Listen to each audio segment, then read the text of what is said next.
Mademoiselle, Monsieur, bonjour.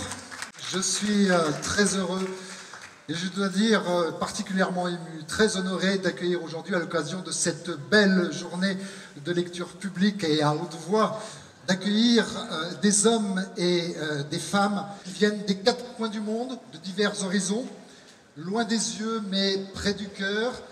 Ils ont écrit des lettres qu'ils ont acceptées et je vous en remercie de nous faire partager aujourd'hui.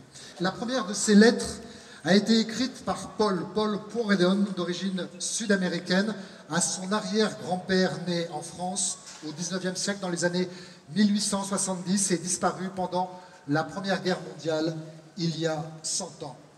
Paul. All'ingegnere Alfred Hippolyte Thomas Porredon. Cher arrière-grand-père inconnu, pardon ma familiarité, j'espère ne pas être incorrect, mais avant de continuer ce monologue, je préfère vous tutoyer. Après tout, nous partageons les mêmes sons.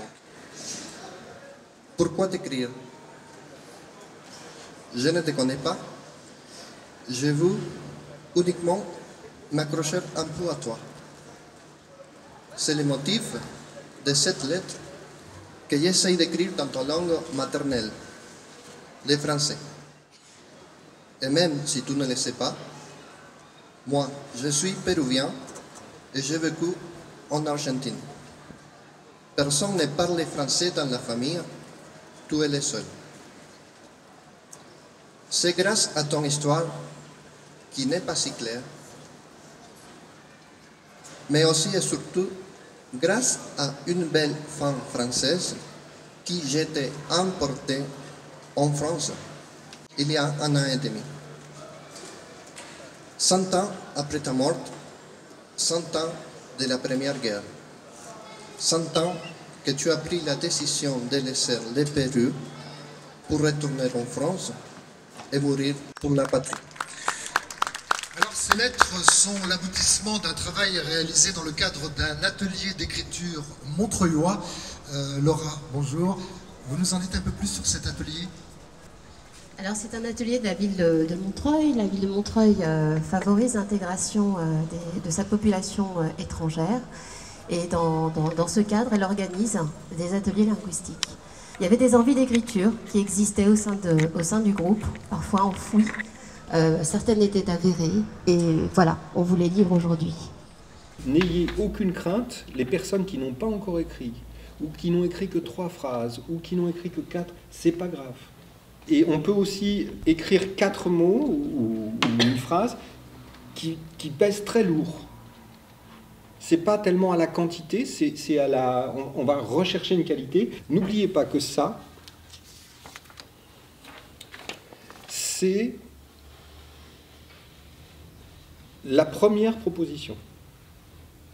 Le travail commence maintenant. Écrire, c'est pas ça. Écrire, c'est resculpter ça. On va avoir la possibilité que nos textes, ceux qu'on aura fait ensemble, puissent être lus en public, dits en public. Si vous le voulez. Si quelqu'un dit non, moi j'ai écrit un texte que je veux garder pour moi, mais on a cette possibilité-là. Et puis d'aller sur scène, ça va être un peu marrant, non?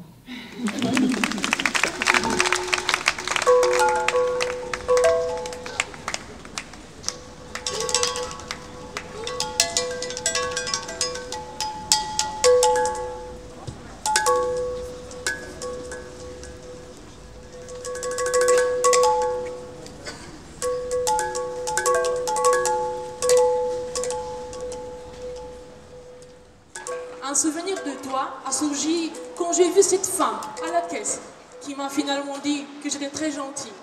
Et moi, j'ai continué mon travail comme si rien n'était passé. Mais au fond, c'était comme le passage d'un ouragan. Maintenant, je peux que t'embrasser très loin et très très fort. Tu me manques beaucoup.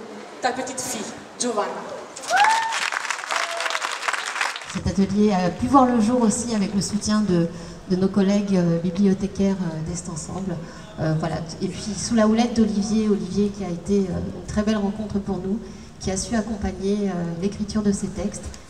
La personne la plus importante de ma vie, ma mère, était à l'hôpital.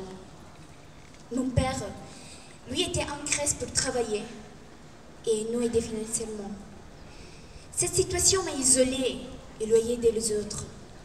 J'ai donc commencé à faire des choix, comme celui de venir étudier à Paris.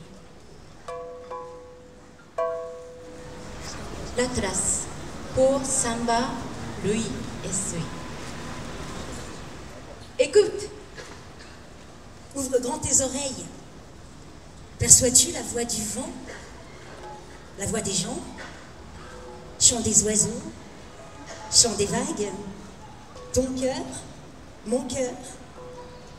Moi j'entends les cigales écrasées de soleil, j'entends des paroles douces comme de l'eau.